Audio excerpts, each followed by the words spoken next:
If you've ever noticed that you quietly downplay something you accomplished, even when it mattered to you, you're not alone.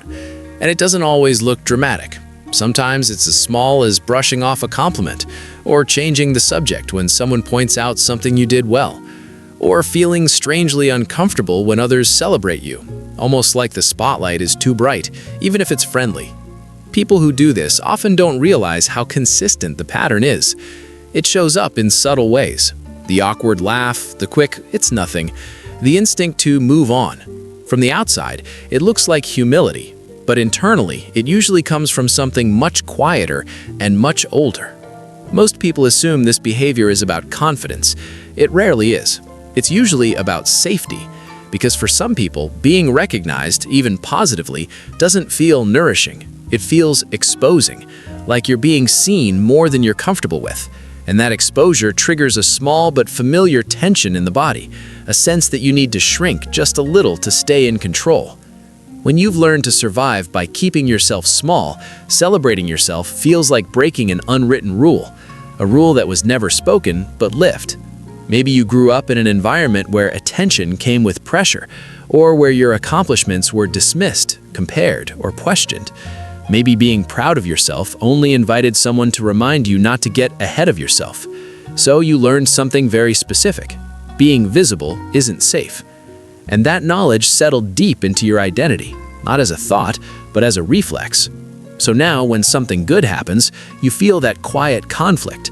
Part of you wants to acknowledge it, but another part steps in, telling you it's easier to shrink than to risk being seen too clearly. That's why celebrating yourself feels unnatural, not because you're ungrateful or insecure, but because your nervous system was trained to associate visibility with vulnerability. Here's where it gets interesting. People who avoid celebrating themselves often have no trouble celebrating others. They'll hype up a friend, admire a coworker, recognize someone else's milestones with genuine warmth.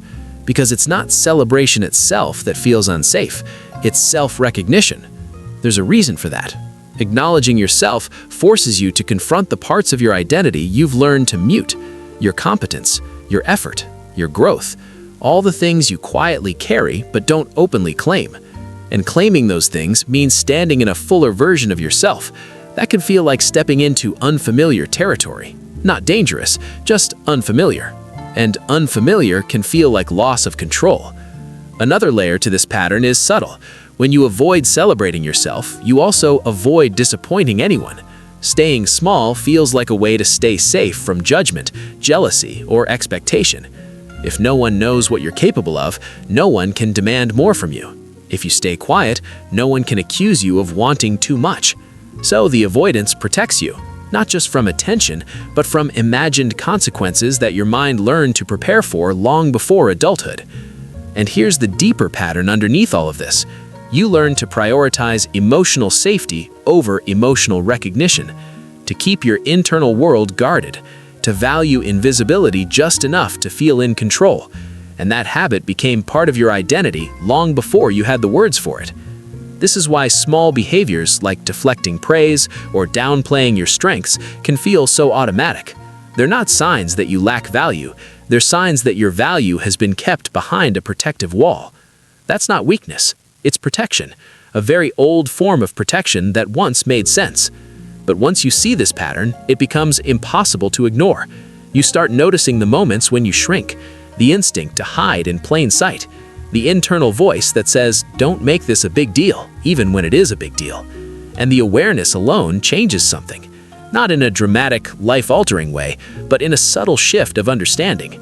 You start realizing that your discomfort around being celebrated wasn't random.